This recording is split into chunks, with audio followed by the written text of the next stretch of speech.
Starksville, Coach Leach got his team playing. They play extremely hard. They're playing really well. As good a special teams group as I've seen this year. I mean, they're fantastic. And I know Alabama was really good last week, but this group is really, really good on special teams. Obviously, Will Rogers is a problem.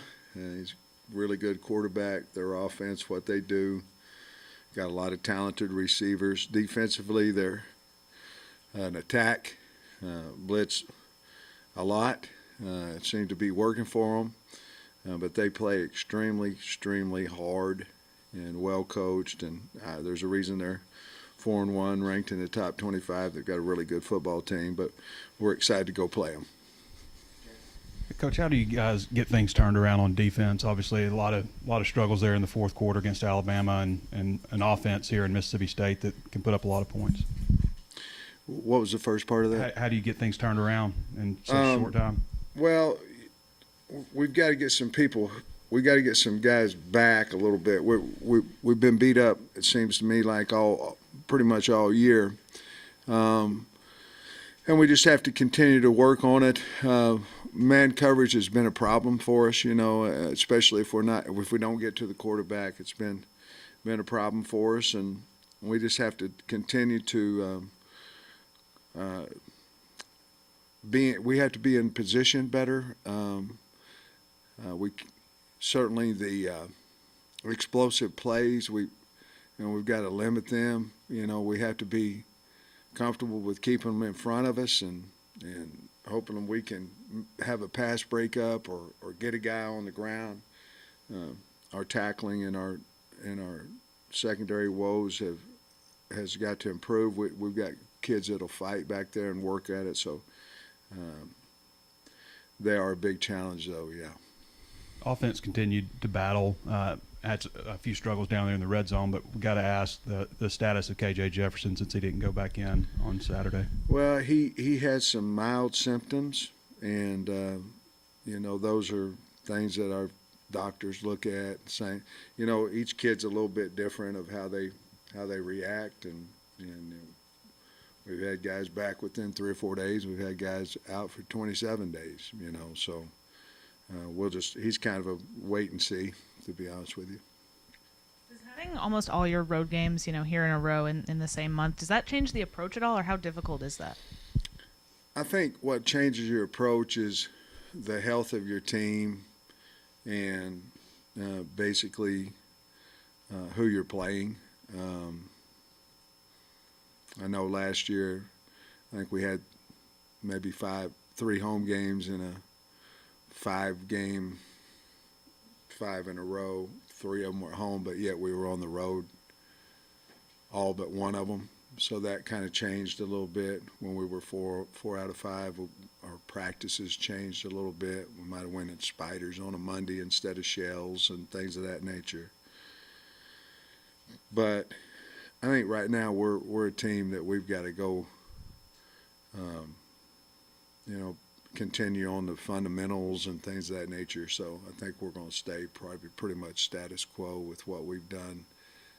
Last week we went in spiders. I don't think we're going to do that this way. I think we'll go shells today, but I think we'll pretty much stay routine this week for this game. And then I think your first win here was at Mississippi State in 2020, and obviously, limited crowd size then. But just what do you remember about that first win, and how will this year be different for you going in there again? Well, I remember finding out we hadn't won a SEC game in a long time after the game. I remember because everybody was so excited, and things of that nature. And you're right, there wasn't hardly anybody there because of COVID. Remember the excitement of the locker room and all those things. But we played a good game. They had scored 44, I think, on LSU the week before, and played a really good game on defense and made enough plays on offense to score. I think it was 21, and it was enough to score. But, it was certainly a good feeling, and my first game ball and all that kind of stuff. It was exciting. You've spoken about the double cloud coverage, but this is one of the teams that it kind of worked against. So I'm wondering, you got a mix in this game? What maybe do you want to do? I mean, to be honest with you, and I'm not contradicting, but we won 9 games last year doing it. So it worked. However, we also got exploited by some teams that could run the football and big, like Georgia. Some of those guys and things of that nature. So certainly. We'll look at that, this week. Played a lot of it last year as well. I'm sure they'll be ready for that if we choose to go there. But I still think that we have to be multiple, but certainly we have to understand we've got to keep people in front of us and get them on the ground, and we've got to get better at that. So zone coverage at times can certainly help you with that. And just confirming, that means KJ's in concussion protocol. I didn't say that. Anybody else? If Cade Fortin, what was your evaluation of Cade's snaps the other night, and if he has to play, what strengths does he bring to you? What do you think? We're very confident with him, Tom, in practice. He's done really well in the 2-minute situations. He's a good quarterback, and he has experience. We also believe in Malik.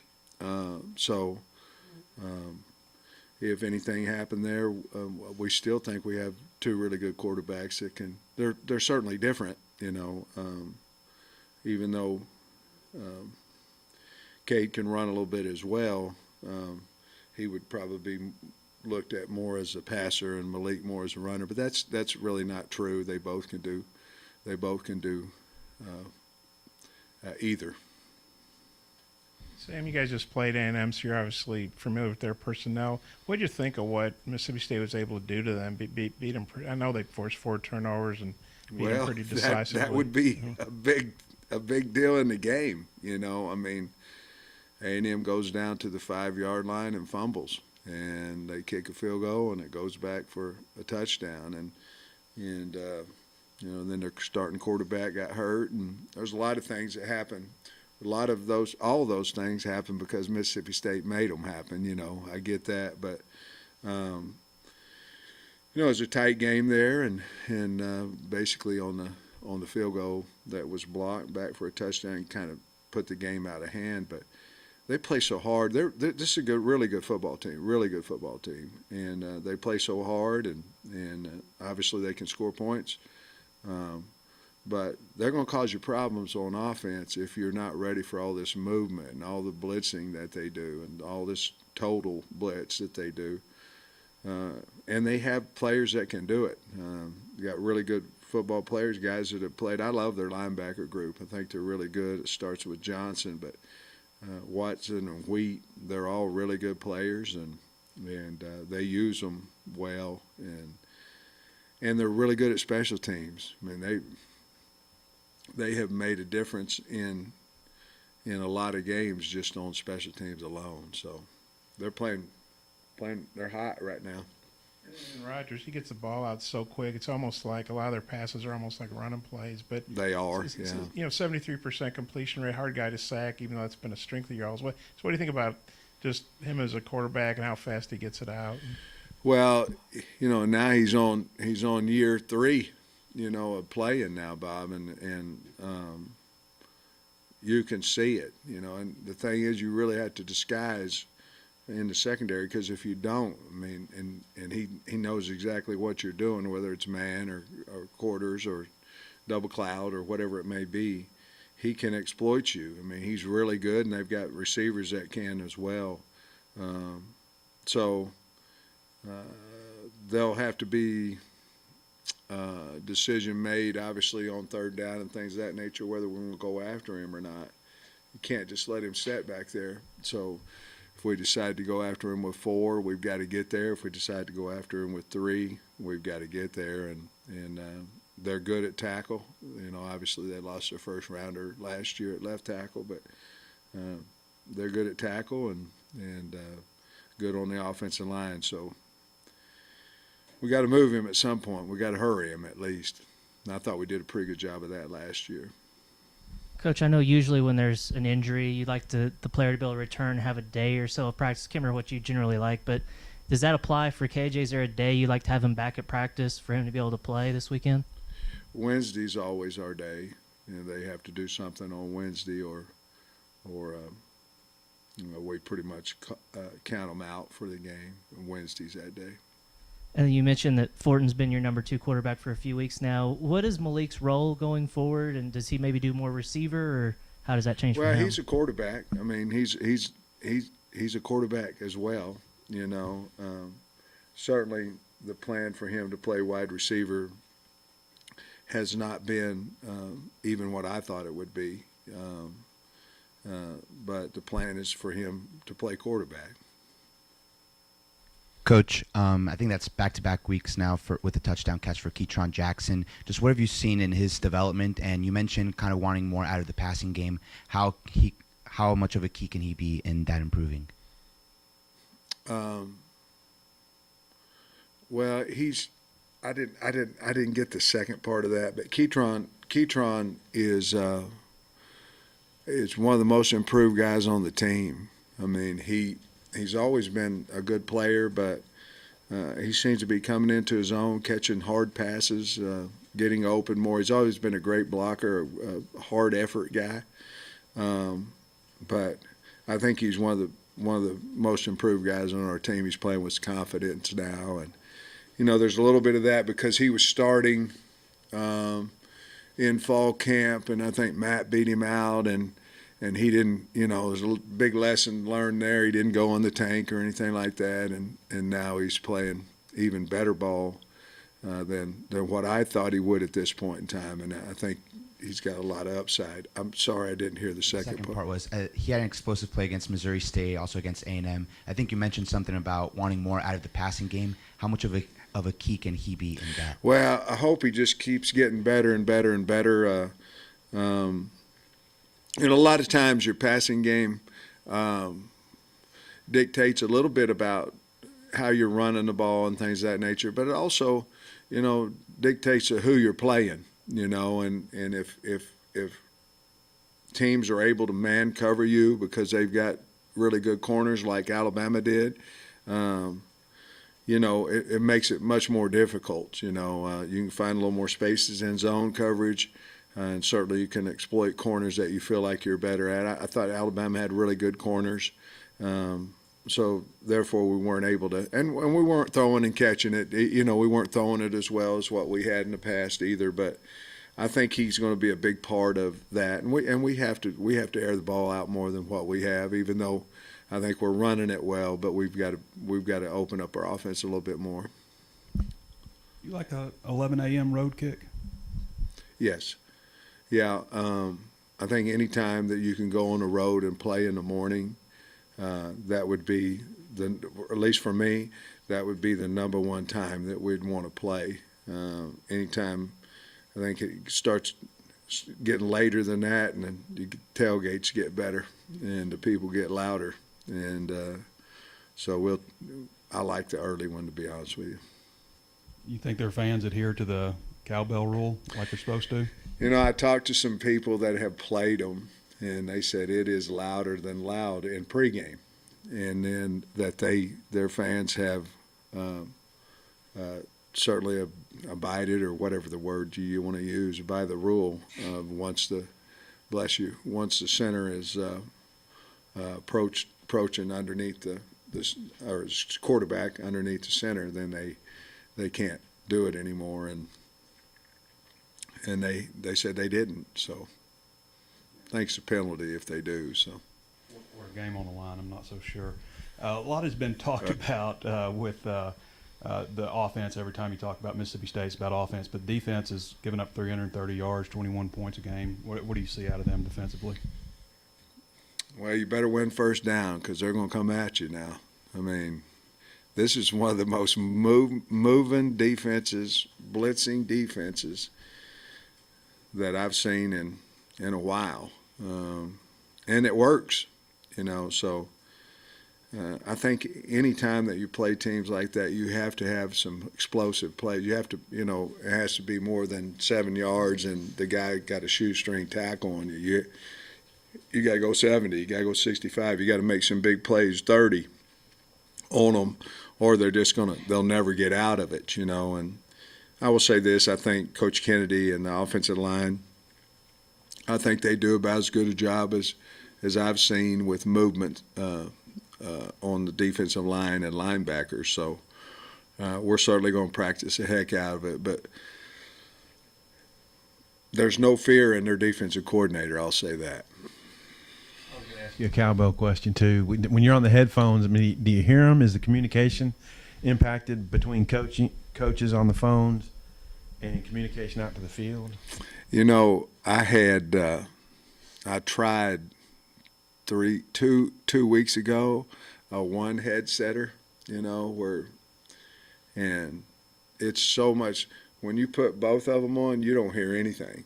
You just hear the guys, your communication with your coaches and all that. But when you take one off, you hear all of it. And I had it on there until we got ready to have the opening kickoff, and I said, no, I can't. So it muffles everything. Oh, and the status of Warren and Slusher. What do you feel about those two? I think Slusher. I would think he's a little more beat up, a little worse than Warren. I think Warren. We'll see what he can do at practice today. Slush. I think that's going to be a wait and see. We'd probably know more on Wednesday. About what his status will be, but that calf's jacked up a little bit. You mentioned it a little, but when teams are coming at you, max blitzes and things, what are the keys to defeating that? What do you have to do? Well, I always thought, when I was a line coach, I used to always think it was, recognition of the quarterback and the O-line. And I still think that's a big part of it. But if you ever look at it, and your receivers are the ones that have to understand it, because you can't. Total means they have one more than you do, no matter what. They have another guy, and they're man covered. Now, if your back went out, you might could take a guy with him, but total means they have one more than you, and it's hot. It's automatic hot. It's the only blitz really you can't pick up. And the wide receivers, if they're running, let's say they're running either a corner, or they're running a post, or they're running a comeback. Well, there's no time to get to the comeback part of it. So the wide receivers have to be aware that that's happening too. And then obviously you want to get as many people to the middle of the field as you can, because that's where it's vacant. And so I think all of them do, but I used to think it was just the line and the quarterback, but I think it's so important that the wide receivers understand it as well. I know he's been dressed out the last couple of games, but I don't think we've seen Jashad the last couple. Is he healthy? I hope so. He hasn't been. We're going to find out a little bit more today. Take him through some Indy and see how far that goes, but he hasn't been, no. And how is Malik handling all this, Hornsby, with getting replaced as the number 2 guy, and then not, as you said, getting as many reps at receiver as you may have thought? How's he handling it? Well, there's situations too now. I mean, we were behind. Fortin's kind of the guy that is what I would call the passing. He's been in games. We were behind. There's a lot more that goes into it, more than just who we put into the game. But Malik's handling it fine. I visited with him today, and he's fine. He'll be fine. You said last week that you'd like to see Rashad Dubinion get some more touches. I think he had the second most snaps of the running backs. What do you think of him against Alabama? Well, I thought he ran. It was unfortunate. We had the fumble, and he had a really nice run on that one. But mistakes happen. We certainly don't want him to. He doesn't. More importantly, he doesn't want him to. But I think he's just growing. I think he's getting better and better, and he's a fine running back, and we trust him. We put him back in the game, after that, and so we're going to try to continue to move him forward and carry the ball a little bit more, even this week. You feel like everybody's bounced back mentally from the way the Texas A&M game loss, happened, and then of course this game for next week. You feel like? Yeah, I think so. I mean, we were slow Saturday in the first half. We had a slow start, and as a coach, that's your responsibility. And then of course we had a fast start in the third quarter, but we had a slow start. So all those things you think about. Alabama's the number one team in the country. So you're not. Unless they get beat, they're going to be number one. So you're done with number one. So now we're going to play top 25s every week. You know what I mean? But that was a good football team. They're good, and we were fortunate and came back within 5 there and had a chance to get the ball, and have an opportunity maybe to take the lead there in the fourth. But so I think if Trade, I'm trying to answer your question long, but I think if there was a lag from A&M, I think we got over it, but it might have took us a half to get there. The rest of that was just them making plays and us not being able to get them on the ground and misfitting some things. But no, I think we'll be okay. We lost 4 last year. We're at 2 right now, and I'll talk to the team about that. And see if we can't go beat Mississippi State.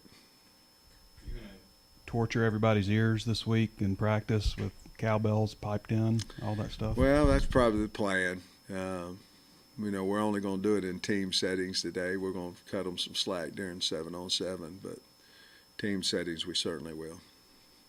I think I got this right. Mississippi State's outscored opponents 52-7 in the first quarter.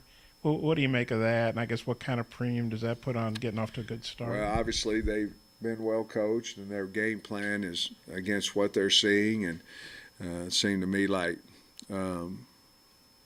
they're well prepared on both sides of the ball. Obviously, to give up 7 for the year in the first and score 52. But I think a lot of that too is their offensive system has been identical for 3 years in a row now. Their quarterback's been back for 3 years in a row now, and defensively I know the coordinator's been there at least 2, and they've got some older players, the guys that should be ready when it kicks off. So they've just done a great job of getting them prepared, I think. In the league for 3 years. I'm thinking y'all didn't know each other before that, but just wondering, being at meetings now for multiple years, how well have you got to know him? He's obviously kind of known for being a little different guy. Yeah, he's a great guy. I knew him a little bit when we had gotten fired at Oklahoma. He came to Oklahoma as an assistant, and I met him there. Just briefly. Obviously, I wasn't still employed, but met him there briefly. And then he's just a really quality, really good dude, really great guy, and obviously a great coach and a wonderful offensive mind as well. But I really like him. I respect him, and he's been good to me in the meetings and the conversations I've had with him. Sam, just looking at some of Mississippi State's passing numbers or their receiving numbers, they've got like 5 pass catchers right around the 20 catch mark. How do you kind of plan for that balance there? Well, you just have to stay balanced. I mean, they've got. It's not like maybe us last year where guys knew where Burks was and you're going to throw him the football. They've got so many guys that they catch some, one-on-one type balls. They catch them. I mean, they're really good at wideout. I believe that we'll trusts them, you know, and he'll throw it not in the crowd, but he'll throw the one-on-one ball and they'll come down with it. But they have so many really talented wideouts that can run and certainly can catch. And the thing they're doing a little bit more this year than what I've seen in the past is they're turning around and handing the ball off. And they've had great successes with that as well when they elect to run it. Will Arnett, their defensive coordinator, are they doing more pressuring than they were last year? What's the evolution maybe of what he's done? I think a little bit, depending on who they play, you know, a little bit. But most of the time, not most of the time, a lot of teams pressure for the pass. In other words, they're trying to get to the quarterback. Mississippi State pressures, to me, to get you behind the sticks in the run. And then that just continues whenever you get in third down. But, again, they're the most come-at-you team I've seen in a long time. And from a lot of different angles, from the middle, from the boundary, from the field. But I think they're a run pressure team is what I think, and they've had really good success with it. On the 77-yard scramble, Jordan Dominic got kind of hung up. Are you send in a few plays to the conference office kind of guy? We did, and now I'm not a little baby about it either. I mean, I know, you know what we're going to get back from the league as well. So if I don't think we can win, I don't send in 20. But if I don't think, and you're not really winning anyway, you're just getting a, yeah, you were right, or no, you were wrong, you know, type deal. But we always send somewhere probably between 3 and 7 a week. You know, we send in, and they're good enough to look at it, review it, and send us back a voiceover of what their thoughts were on it. Thanks, Coach.